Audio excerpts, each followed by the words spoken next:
تست تست تست. ما رأيكم في هذا السيت اب الجديد؟ السلام عليكم.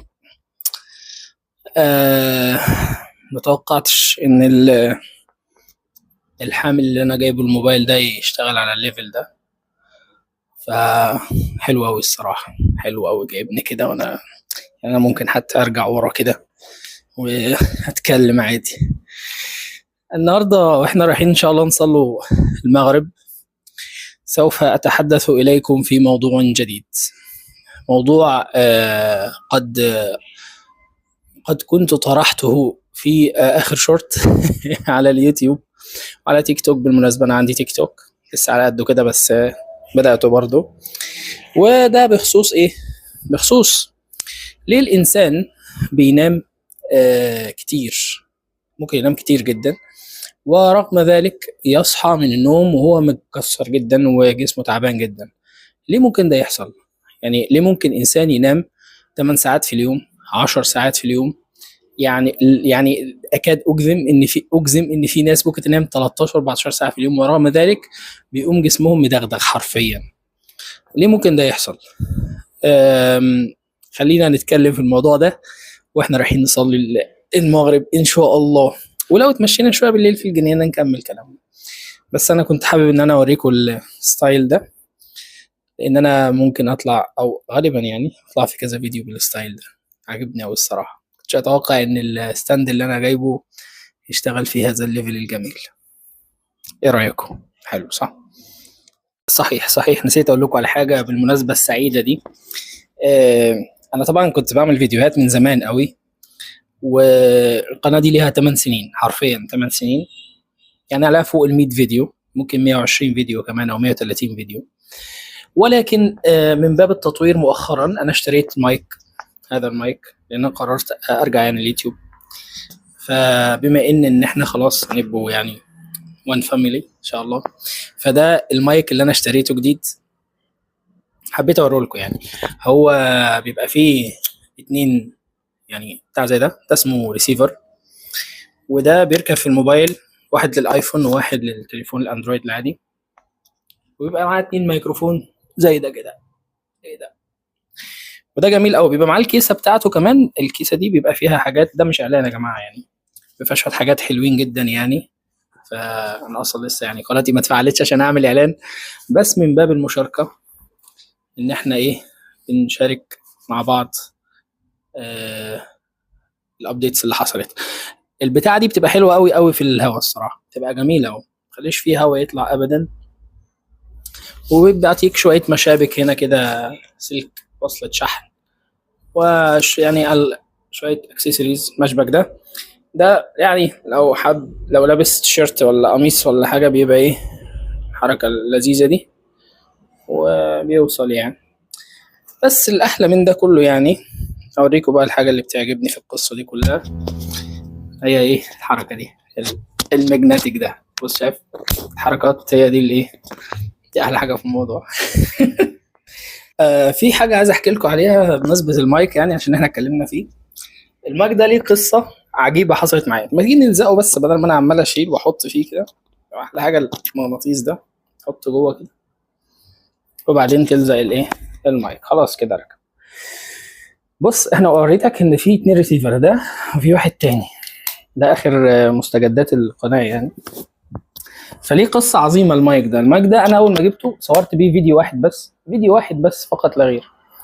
وبعدين ابني، عندي ابني صغير كده، اخد الريسيفر ده اللي هو بيشتغل على اندرويد، عشان انا تليفوني اندرويد، وخباه في حته. انا قعدت اسبوع كامل ادور على الريسيفر، لان طبعا انا لسه شاري المايك ومبسوط بيه، وعايز اصور بيه بقى واعمل وحاجات وابجريد في القناه ومش عارف ايه. اسبوع كامل ادور على المايك يا جماعه، انا دخت حرفيا، وفي الاخر الاقيه مخبيه في حته. يعني انا لو قعدت 10 سنين ادور عليه ما كنتش هلاقي المايك، ما كنتش هلاقي الريسيفر. طبعا كان الايه، المايك يوزلس، ما ملوش اي 30 لازمه، ويعتبر كنت هشتري واحد غيره. ف دي قصه او مأساتي مع المايك بعد ما اشتريته اخيرا. هي ما عمل فيا الحركه دي. بس حبيت اشارك ده، مش عارف ليه بشاركه، بس حبيت اشاركه يعني. المايك بعد ما هو خده وضيعه، بعد ما ضيع الريسيفر ده، كنت في يوم شغال عادي خالص بقى مش شاغلني، فجيت لقيته جاي جري يقول لي يا بابا لقيته، يا بابا لقيته. يعني انا فاكر ان هو لقى ده، لقى بحسبه، فاكر يعني بحسبه لقى اللي هو بتاع الايفون ده. فاقول له يعني يا هيما انت ضيعت التاني وجاي تضيع ده كمان. فبص لقيت اللي هو تايب سي اللي بيركب على اندرويد. فيعني يعني انا حرفيا انفل شويه كده ونط من البلكونه من الفرحه. فبقول له انت ضيعته، كنت شايله فين يا بابا؟ اتاريه بقى شايله فين؟ شايله في اللسان. عارف انت الباب، اي باب في الدنيا بيبقى ليه لسان، طبله ولسان. الطبله بيبقى لها تجويف واللسان ليه تجويف، يعني المكان اللي بيخش فيه الطبله تجويف، هو شايله في التجويف بتاع الطبله. تخيل بقى انا لو قعدت كام سنه ادور والف جوه الشقه هنا عشان اجيب الريسيفر ده، الاقيه استحاله طبعا. من انظف الحاجات اللي انت ممكن تعملها في يومك انك تعمل لك كوبايه شاي بالنعناع رايقه. انا زارع نعناع نوعين، زارع نعناع بلدي ونعناع سعودي. هبقى افرجكم عن النعناع البلدي والنعناع السعودي. بس كوبايه الشاي حرفيا ما تتشربش من غير نعناع يا جماعه والله. يعني اللي بيشرب شاي من غير نعناع ده يعني حياته ضايعه. الحمد لله ان احنا لقينا المايك بعد معاناه، علشان اقدر ان انا ايه، ان انا اقدم حاجات. اللي انت عارف انا كل ما اسجل حاجه طبعا الدوشه بتاع الناس بتبقى مع اساسا. آه، المايك صراحه كويس معقول بالنسبه لسعره، وحاسس ان هو هيشجعني ان انا اعمل حاجات احسن واحسن. الايزوليشن بتاعه جميل والشحن بتاعه جميل، بيقعد فتره كويسه. او اكون فاكرين ان انا بعمل اعلان، او بس عشان اول حاجه اشتريها بعد الستاند ده، فانا مبسوط يعني. بس كان نفسي اعمل لكم انبوكسنج بس ما لحقتش يعني، هو يوم وضاع. تاني يوم كان ضايع. بسم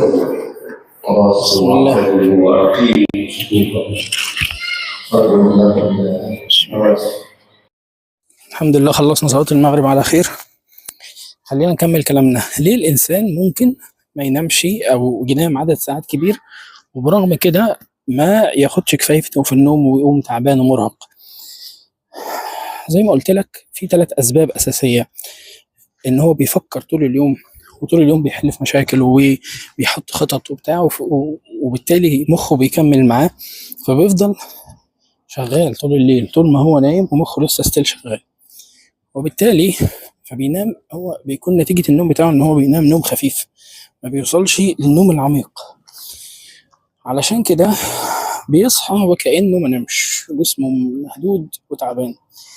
في حاجات تانية، ان لو شخص مثلا فضل قبل ما ينام يتفرج على التليفون مثلا، وبالتالي في الحالة دي جسمه بيوصله الأشعة الزرقاء اللي بتطلع من شاشة التليفون أو شاشة الكمبيوتر أو الحاجات دي. الأشعة دي بتخلي الجسم يفرز هرمونات معينة. الهرمونات دي بتمنع الجهاز العصبي ان هو يسترخي، ما يبقاش تنشن. ففي الحالة دي برضو ما بيقدرش يوصل للديب بوينت، ما بيقدرش يوصل للديب سليبنج. علشان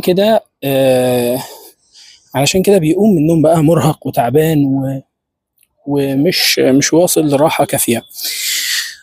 طيب احنا عرفنا الاسباب، ازاي نقدر، تعال نمشي في الشارع ده شوية، ازاي نقدر بقى نتغلب على حاجة شبه كده؟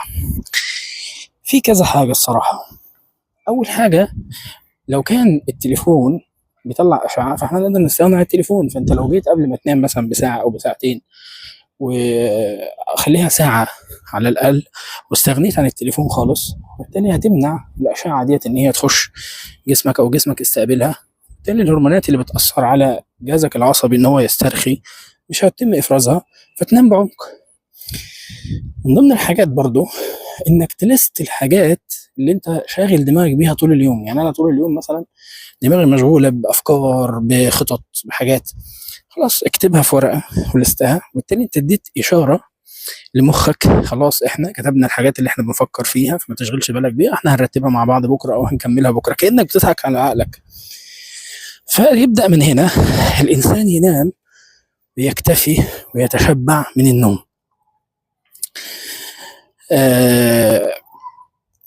اكيد بعد كل اللي قلته لك ده وصلك دلوقتي ان مش السبب الاساسي، او مش دايما السبب الاساسي ورا انك ما خدتش كفايتك او قمت تعبان بعد نوم طويل. عدد الساعات النوم اللي انت نمتها مش ده السبب الاساسي، نمت 10 نمت 5 نمت 8، مش ده عمره ما كان السبب الاساسي في انك تقوم فايق. السبب الاساسي هو طريقة نومك. انت عملت ايه قبل ما تنام؟ ايه الاشارات اللي اديتها لمخك علشان يوصل لنقطة النوم العميق؟ فاهمني؟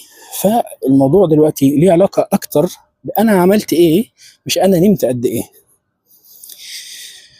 آه، احنا طلعنا من المسجد ونسيت افكركم طبعا بعد الصلاة، بعد اي صلاة لازم تقول سبحان الله والحمد لله ولا اله الا الله كل واحدة 33 مرة، وتختمها بسبحان الله بلا اله الا الله وحده لا شريك له، وحده لا شريك له، له الملك وله الحمد وعلى كل شيء قدير. في ناس تانية بتقول لا اله الا الله وحده لا شريك له، له الملك وله الحمد يحيي ويميت ويحيي الموت وعلى كل شيء قدير، دي تعجبك فيهم يعني. ومتنساش كمان تقول آية الكرسي. لحد هنا كده ونبقى وصلنا لآخر نقطة في الفلوج ده. أشوفك على خير في فلوج جاي إن شاء الله. سلام.